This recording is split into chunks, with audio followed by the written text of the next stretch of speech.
جلال الدین اکبر کا نام سنا ہوگا آپ نے. آج سے تقریباً 500 سال پہلے ہم چلے جاتے ہیں. نام سنا ہے جلال الدین اکبر؟ اکبر بادشاہ کے نام سے ہندوستان، جس میں بنگلہ دیش بھی تھا، جس میں پاکستان بھی تھا، برما بھی تھا، اس پورے ایریے پر حکومت کس کی تھی؟ شہنشاہ جلال الدین اکبر کی. تقریباً 48 یا 50 سال حکومت کی ہے. اتنا طاقتور ترین بادشاہ. آپ اندازہ لگاؤ اتنے بڑے خطے پر، جس خطے کو انگریز سونے کی چڑیا کہتا تھا، بر صغیر، ہر موسم ہے یہاں پہ، ہر قسم کی پیداوار ہے، ہر قسم کے معدنی ذخائر. اتنی دولت تھی بر صغیر میں کہ عالمگیر بادشاہ رحمت اللہ علیہ نے ایک دفعہ ارادہ کیا کہ میں ہندوستان کی دولت کو سرکاری سطح پہ گننا شروع کرتا ہوں. عاجز آ گئے. یہ تاریخی کتابوں میں لکھا ہوا ہے. اتنا سونا کہ سرکاری سطح پہ ملازمین لگا دیے گئے کہ ان سونے کو گننا شروع کرو. صرف جو سونے کی اشرفیاں تھیں. حکومت اس کام سے، بولو بھائی، ایسا دولت مند تھا بر صغیر. یہ ساری دولت کہاں ہے پتہ ہے آپ کو؟ گورے لے گئے. جو گوروں نے ترقی کی، آج مسلمانوں کو تانا دیا جاتا ہے کہ تم ترقی میں پیچھے، تو وسائل تو جب سارے وہ لے گئے ہیں تو ہم تو چپڑاسی کا کام کر سکتے ہیں. بھائی جس کے پاس پیسہ ہو ترقی تو وہ کرے گا نا. پیسہ نہیں ہے تو آپ اس کی فیکٹری میں ملازم لگ سکتے ہو میرے بھائی، وہ فیکٹری تو وہ لگائے گا. تو یہ اسلام یا مسلمانوں کی وجہ سے نہیں ہے، ہمارے سارے وسائل.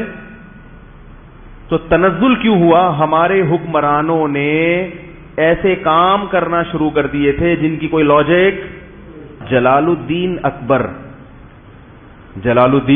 اکبر بہت طاقتور بادشاہ تھا. اب بادشاہ کے دربار میں ہر قسم کے مولانا لوگ ہوتے ہیں. جو اہل حق علماء تھے وہ بادشاہ سے دور ہو گئے. یہ بہت اہم بات ہے، اللہ کرے کسی طرح دماغ میں اتر جائے. جو اہل حق لوگ تھے نا، وہ یہ کہتے تھے کہ بادشاہ سے قرب حاصل کرنا یہ دنیا پرستی ہے، یہ حکومت کا پٹھو بننا ہے. ہم بادشاہ کا قرب حاصل نہیں کریں گے، کیونکہ بادشاہ لوگ اکثر عیاش ہوتے ہیں. دولت آتی ہے تو عیاشی بھی ساتھ میں آتی ہے. اب اس بارے میں جو نبی کی تعلیمات ہیں وہ کیا ہیں کہ وہ فاسق ہو، فاجر ہو، آپ محبت کے ساتھ اس کو نصیحت تو کر سکتے ہیں، لیکن اس کا معاملہ کس پہ چھوڑیں گے آپ؟ اللہ پہ.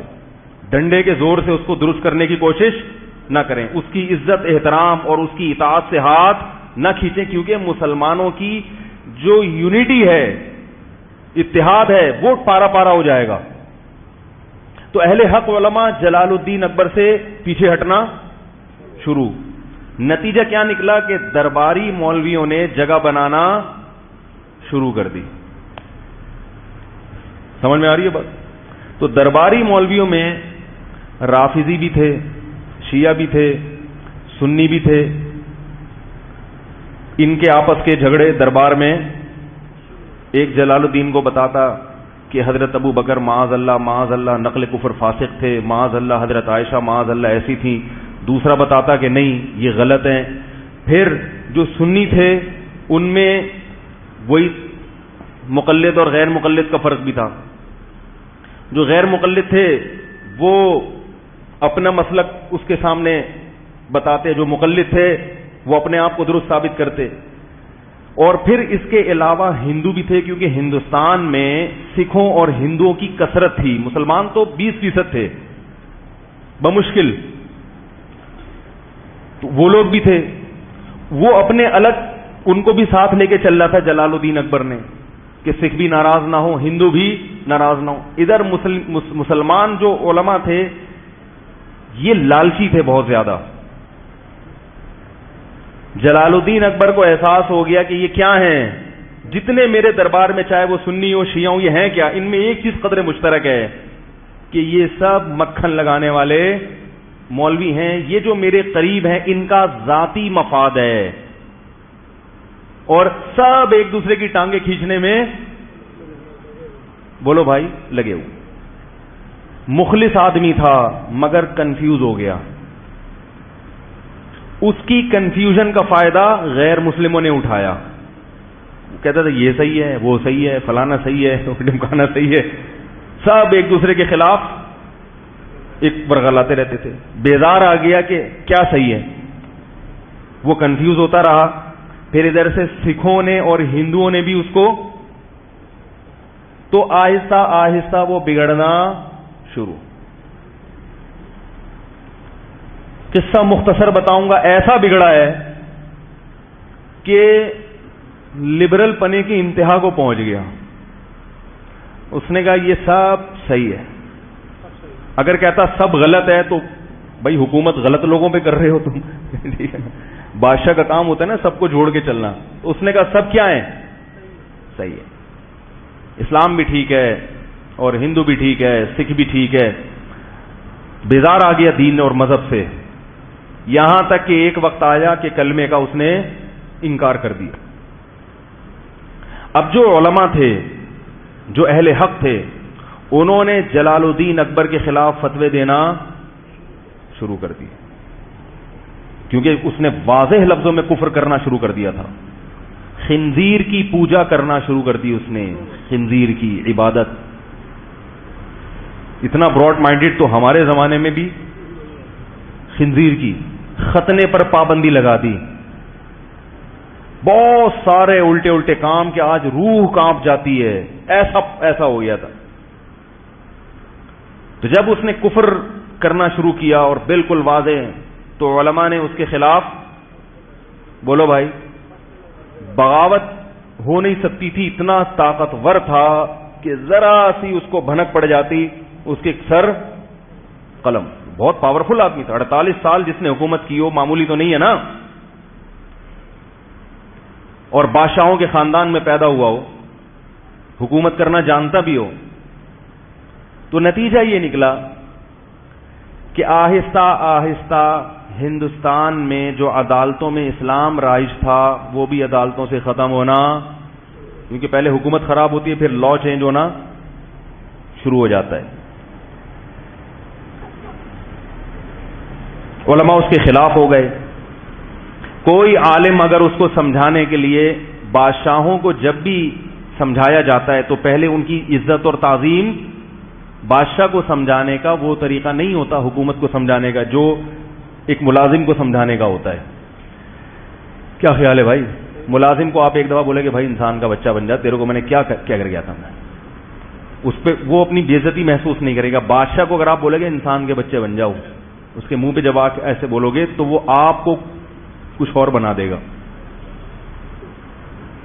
اس موقع پر مجدد الثانی، الف ثانی کا مطلب دوسری 1000ویں صدی، 1000 سال ختم ہو چکا تھا اور دوسرا 1000واں ہجری کا.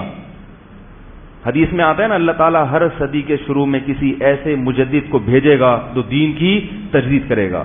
یہ صحرا مجدد الثانی رحمۃ اللہ علیہ کے سر جاتا ہے، اور اتفاق سے وہ بھی حنفی تھے.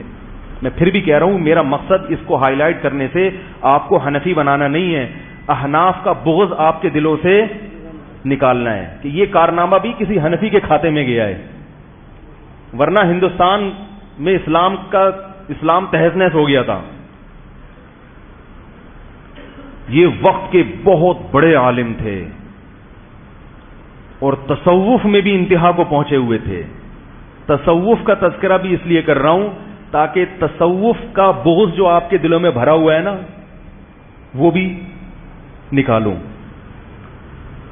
صوفیوں کی 2 قسمیں ہیں، ایک بدعتی اور ایک قرآن و سنت کے پابند. آپ تصوف کا سرے سے ہی انکار کر دو، یہ غلط ہے، یہ غلو ہے، یہ مبالغہ ہے.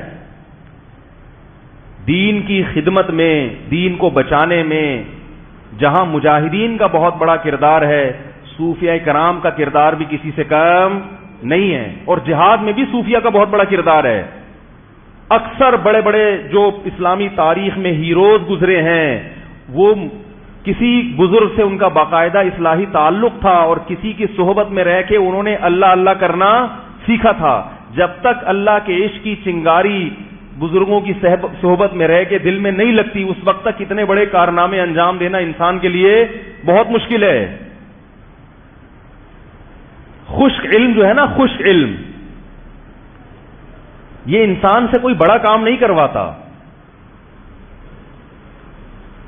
تو مجدد الافسانی رحمت اللہ علیہ نے پورے بر صغیر کا سفر کیا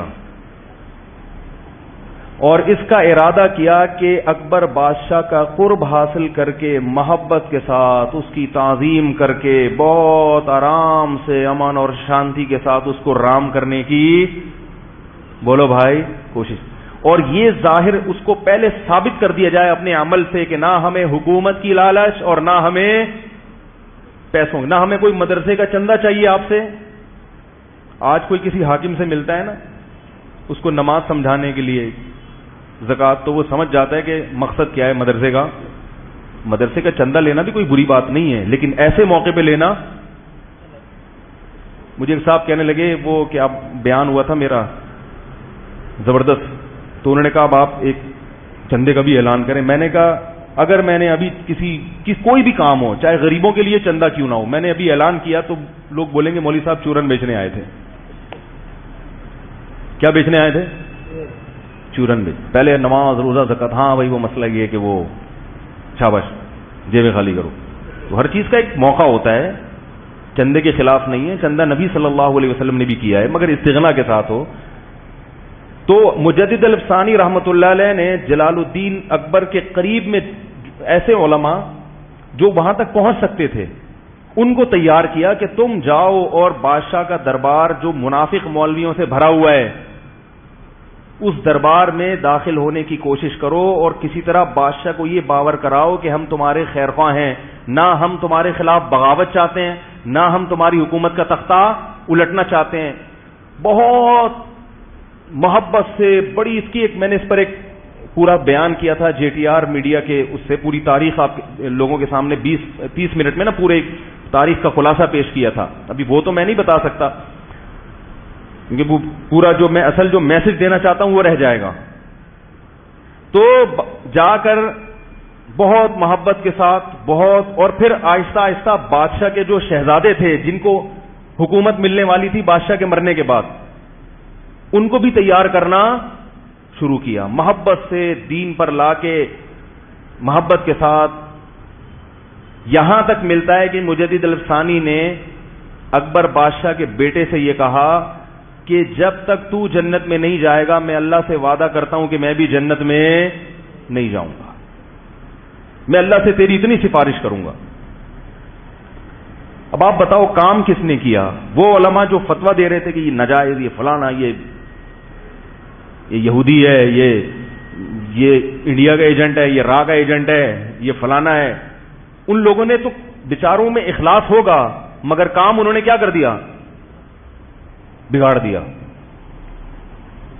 کیونکہ پاور تو اسی کے پاس ہے نا.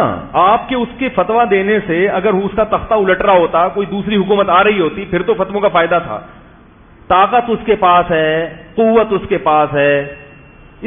اس قسم کے فتوے صحیح ہونے کے باوجود حکمت اور مصلحت کے ہر صحیح بات ہر ایک کے سامنے کرنے کی نہیں ہوتی. تو مجدد الافسانی رحمت اللہ علیہ نے ایسی پوری ٹیم تیار کر لی علماء کی جو حکومت کے دربار میں داخل ہونے میں کامیاب اور بادشاہ کی نظروں میں قرب حاصل کرنے میں کامیاب. بادشاہ کو یہ احساس ہو گیا کہ یہ لالچی لوگ نہیں ہیں. کہا جاتا ہے کہ اکبر جو خنزیر کی پوجا کیا کرتا تھا، ختنے پر اور پابندی لگائی اور اسلامی شعار پر پابندی لگائی، مرنے سے پہلے کلمہ پڑھ کے دنیا سے رخصت ہوا ہے. لیکن وہ کام نہیں کر سکا جو اس نے خرابیاں پھیلائی تھیں. اکبر کے بعد جب اس کے بیٹے کے ہاتھ میں حکومت آئی ہے تو وہ نسبتاً اکبر سے، کیونکہ اس سے محنت ہو چکی تھی. جو تبلیغ والے جا کے پاؤں پکڑتے ہیں نا، مالش والش بھی کرنے لگے ہیں، ٹھیک ہے نا. ہمارے ایک استاد کہہ رہے تھے دیکھو بھائی بھائی کرتے کرتے پوری دنیا میں سب سے بڑی تنظیم بن چکی ہے، پوری دنیا کی سب سے بڑی تحریک. نہ کوئی بیچاروں کے پاس دلائل ہوتے ہیں، نہ حدیثوں کے حوالے ہوتے ہیں، نہ قرآن کی آیتیں ہوتی ہیں، صرف اخلاق اور بہت سیدھی دعوت کہ بھئی کلمہ پڑھا ہے، ہم سب نے کلمہ پڑھا ہے، کچھ ہماری ذمہ داری بنتی ہے، بس اس سے آگے آتا بھی نہیں ہے کچھ. اس کا یہ مطلب نہیں ہے کہ تبلیغ والوں کو علم نہیں حاصل کرنا چاہیے. میں تبلیغ والوں سے میں کہتا ہوں، میں کیا بڑے علماء کہتے ہیں کہ یہ کام بھی کرتے رہو، لیکن ساتھ ساتھ ٹھیک ہے اخلاق سے آپ پوری دنیا میں پھیل تو گئے ہو، مگر صرف اخلاق کافی نہیں ہے، علم بھی ضروری ہے. خود تبلیغ کے اکابر کہتے ہیں کہ علماء سے علم بھی سیکھتے رہو. صحیح تبلیغ میں کامل لوگ وہ ہوتے ہیں جو تبلیغ میں وقت لگانے کے ساتھ کسی شیخ و مرشد سے یا کسی عالم سے تعلق بھی قائم رکھے. ایسا عالم جو علم میں مضبوط ہو. علم کے بغیر انسان گمراہی کی طرف چلا جاتا ہے، چاہے کتنا ہی مخلص کیوں نہ ہو. تاریخ میں بڑے بڑے مخلصین ہیں جو گمراہ ہوئے ہیں. تو بالآخر اکبر کی اولاد میں عالمگیر بادشاہ پیدا ہوئے ہیں، اور وہ مجدد الفسانی رحمۃ اللہ علیہ جو ٹیم تیار کر کے دنیا سے جا چکے تھے. حضرت مجدد الفسانی کا تو انتقال ہو چکا تھا، لیکن عالمگیر بادشاہ پیدا ہوئے، وہ مجدد الفسانی کی محنتوں کا نتیجہ تھا. اور عالمگیر بادشاہ رحمۃ اللہ علیہ یہ وہ ہندوستان کی تاریخ میں بادشاہ ہیں جس کی انگریز بھی آج ایمانداری کی تعریف. انہوں نے بیت المال سے تنخواہ لینا بند، ٹوپیاں سی کے اپنا پیٹ پالا کرتے تھے، قرآن کی کتابت کر کے اپنا پیٹ